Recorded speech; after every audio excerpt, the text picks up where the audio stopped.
આજે આપણે micro controller 8051 નું આર્કિટેક્ચર જોઈ લઈએ. તો આપણને ખબર છે કે માઇક્રો કંટ્રોલર એ માઇક્રો પ્રોસેસર કરતાં થોડું અપડેટેડ વર્ઝન છે, મતલબ કે એની અંદર ઇનબિલ્ટ મેમરી આવેલી હોય, ઇનબિલ્ટ પોર્ટ આવેલા છે અને ઇનબિલ્ટ ટાઈમર કાઉન્ટર આવેલા છે. તો એ દરેકની કઈ રીતનું એનું આર્કિટેક્ચર સ્ટ્રક્ચર હોય છે એ જોઈ લઈએ. તો સૌથી પહેલાં માઇક્રો કંટ્રોલરનું જે આર્કિટેક્ચર છે એ ડ્રો કરવા માટે આપણે સૌથી પહેલાં 8 બીટ ડેટા બસ ડ્રો કરીશું. તો દરેક લોકો ધ્યાન રાખીશું કે 8 બીટ ડેટા બસ જે ડ્રો કરવાની આવે એ તમારે આ રીતની ડ્રો કરીશું કે જે 8 બીટનો જે આપણો ડેટા હશે એને ઇનપુટ અને આઉટપુટ ડિવાઇસમાં લાવવા લઈ જવા માટે યુઝ થશે. તો અહીં આ રીતનું 8 બીટ ડેટા બસ ડ્રો કરી દઈશું.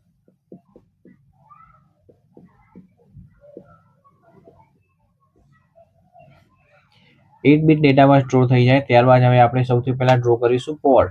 પોર્ટ મતલબ એવી જગ્યા કે જ્યાંથી ડેટાની આપ-લે થાય છે, મતલબ કે એક વિન્ડો તરીકે આપણે કન્સિડર કરીએ. જેમ કે આપણી જોડે પોર્ટ જે હોય, ધારો કે એરપોર્ટ હોય, બસ પોર્ટ હોય, અથવા તો કંડલાનો કે મુન્દ્રાનો કોઈ પોર્ટ હોય છે કે જે જગ્યાએ કોઈ બહારની વસ્તુ આવે અને જાય.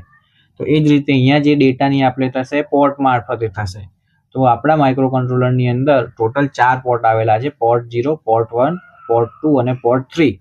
હવે વાત કરું તો પોર્ટ જે છે એની સર્કિટમાં બે પ્રકારની સર્કિટો આવેલી હોય છે કે જે સબ સર્કિટ કહીએ. તો એક પાર્ટ હશે કે પોર્ટ લેચ હશે અને સેકન્ડ હશે પોર્ટ ડ્રાઈવર. પોર્ટ લેચનું જે કામ હશે એ કોઈ પણ જે ડેટા આવે છે એ ડેટાની ડિરેક્શન મેન્ટેન રાખવાનું. મતલબ કે જો ડેટા ઇનપુટમાં થતો હશે તો ઇનપુટ જ થયા કરશે, એમાંથી કોઈ ડેટા પાછો રિવર્સ નહીં રહે. અને જો ડેટા આઉટપુટ થતો હશે તો એ માત્ર આઉટપુટ ડિરેક્શનમાં જ જશે. એટલે કે પોર્ટ લેચનું કામ ડેટાની ડિરેક્શન મેન્ટેન કરવાનું છે, જ્યારે પોર્ટ ડ્રાઈવર જે છે એ સિક્વન્સમાં ડેટા મોકલવાનું છે. મતલબ કે એક ડેટા ગયો પછી એના પછીનો જે આવશે એ જ જશે સિક્વન્સલી. એવું નહીં કે પહેલાં છેલ્લો ડેટા જશે અથવા તો આડો અવળો રિવર્સ ઓર્ડરમાં કે ગમે તે બાજુ જશે. તો દરેક પોર્ટમાં બે મુખ્ય પાર્ટ હોય છે, એક પોર્ટ લેચ અને પોર્ટ ડ્રાઈવર. પોર્ટ લેચનું કામ ડેટાની ડિરેક્શન મેન્ટેન રાખવાનું અને પોર્ટ ડ્રાઈવરનું કામ ડેટાને સિક્વન્સમાં આગળ મોકલવાનું છે. તો આપણી જોડે 4 પોર્ટ છે, દરેક પોર્ટમાં બે ભાગ આવશે, પોર્ટ લેચ અને પોર્ટ ડ્રાઈવર. તો ટોટલ 4 દુ 8 ખાના બનશે. તો અહીંયા આગળ આપણે 4 દુ 8 ખાના ડ્રો કરી દઈએ. એક પોર્ટનું લેચ, પોર્ટનું ડ્રાઈવર, આ બીજા પોર્ટનું લેચ, બીજા પોર્ટનું ડ્રાઈવર. એ જ રીતે નીચે ડ્રો કરીશું, એક પોર્ટનું લેચ અને એનું ડ્રાઈવર, બીજા પોર્ટનું લેચ અને પોર્ટનું ડ્રાઈવર. આમ કુલ 4 ખાના થઈ ગયા ટોટલ ઉપર, અને નીચે 4 એમ 8. મતલબ કે દરેક પોર્ટમાં 2 ખાના છે. હવે એ પોર્ટ જે છે એમાં ઉપરની સાઈડના જે પોર્ટ આપે એને પોર્ટ 0 અને પોર્ટ 2 આપીશું. નીચેનાને નામ આપીશું પોર્ટ 1 અને પોર્ટ 3. યાદ એટલું રાખવાનું કે જે ડેટા બસ છે એ ડેટાની આપ-લે કરે છે, મતલબ કે ડેટાની ડિરેક્શન આપણે ત્યાં લાસ્ટમાં જ નક્કી કરવી પડશે. તો ડેટા બસની નજીકના જે ખાના હશે એને આપણે પોર્ટ લેચ કહીશું. તો અહીંયા આગળ જે પોર્ટ 0 છે એનું આપણે લેચ ડ્રો કરીશું. અહીંયા આગળ પોર્ટ 2 છે એનું લેચ ડ્રો કરીશું. એ જ રીતે અહીંયા પોર્ટ 1 છે એનું લેચ ડ્રો કરીશું અને પોર્ટ 3 નું લેચ ડ્રો કરીશું. પોર્ટ 0નું લેચ ડ્રો થઈ ગયું પછી એના પછી આવશે પોર્ટ 0 નું ડ્રાઈવર. મતલબ કે પોર્ટ 0 ડ્રાઈવર, પોર્ટ 2 ડ્રાઈવર, એ જ રીતે અહીંયા પોર્ટ 1 ડ્રાઈવર અને પોર્ટ 3 ડ્રાઈવર. પોર્ટ ડ્રો થઈ જાય પછી હવે આપણે ડ્રો કરીશું ઇન્ટરનલ મેમરી. હવે આપણને ખબર છે કે માઇક્રો કંટ્રોલરની અંદર બે પ્રકારની મેમરી હોય છે. એક હોય છે રેન્ડમ એક્સેસ મેમરી, બીજી હોય રીડ ઓનલી મેમરી. તો અહીંયા આગળ એક આપણે ડ્રો કરીશું રેન્ડમ એક્સેસ મેમરી RAM, અને સેકન્ડ અહીંયા ડ્રો કરીશું રીડ ઓનલી મેમરી જેને કહીએ ROM. હવે દરેક જે મેમરી હોય છે એ મેમરી એક એક્સેલની શીટ જેવી હોય છે, મતલબ કે દરેકની અંદર નાના ખાના હોય છે અને ખાનાનું એક એડ્રેસ હોય છે. તો અહીંયા આગળ જે રેમનું જે ખાનું હશે મેમરી, એ ખાનાના એડ્રેસ ધરાવતું જે રજિસ્ટર હશે એને કહીશું આપણે રેમ એડ્રેસ રજિસ્ટર. એ જ રીતે અહીંયા રોમની બાજુમાં જે ખાનું હશે એને કહીશું આપણે રોમ એડ્રેસ રજિસ્ટર. રેમ જે છે એને આપણે ડેટા મેમરી પણ કહી શકીએ છીએ અને રોમ જે છે એને આપણે પ્રોગ્રામ મેમરી પણ કહી શકીએ છીએ. રેમ જે છે 128 બાઇટ હશે અને રોમ જે છે એ 4 કિલોબાઇટ હશે. તો આ વસ્તુ આપણે યાદ રાખીશું. રોમ, રેમ અને એમના એડ્રેસ રજિસ્ટર ડ્રો થઈ જાય પછી આપણે આવીશું આ સાઈડ. તો તો આ સાઈડ આપણે સૌથી પહેલા 4 ખાના એક ડ્રો કરી દઈશું.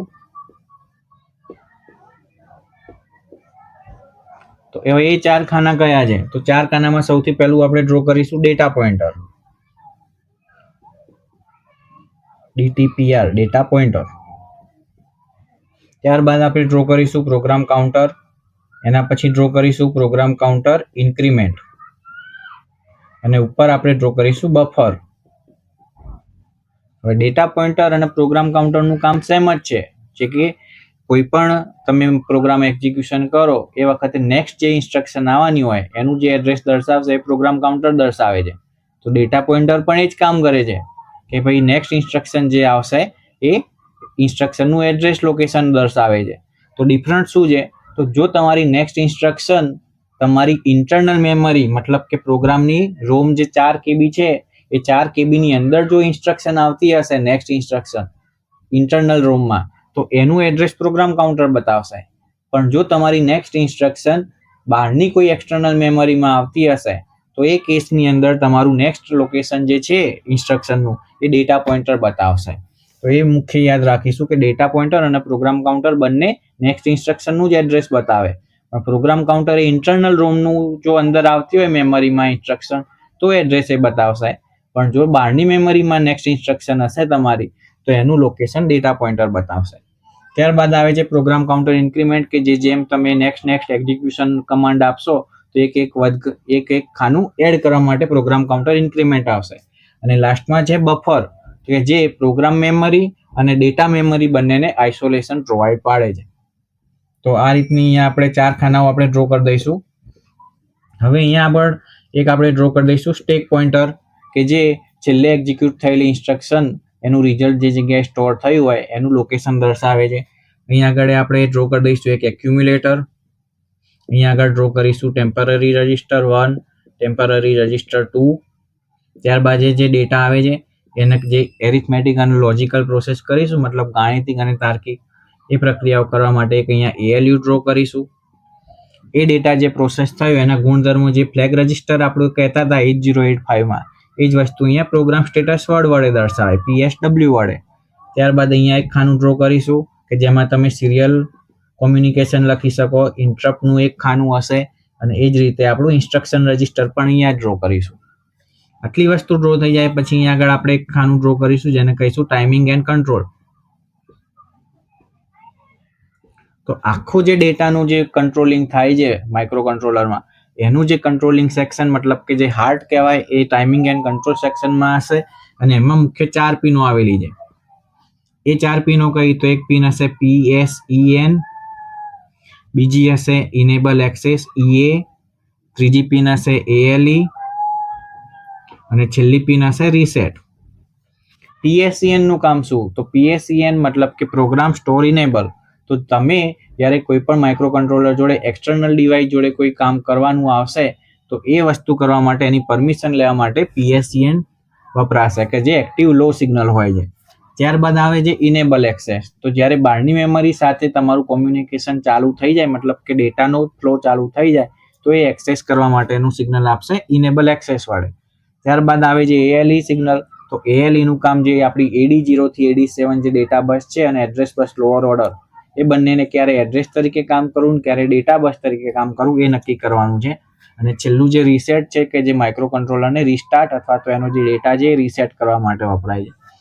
એ 2 પિન થઈ જાય પછી ત્યારબાદ અહીંયા પાવર સપ્લાયની 2 પિન ડ્રો કરી દઈશું.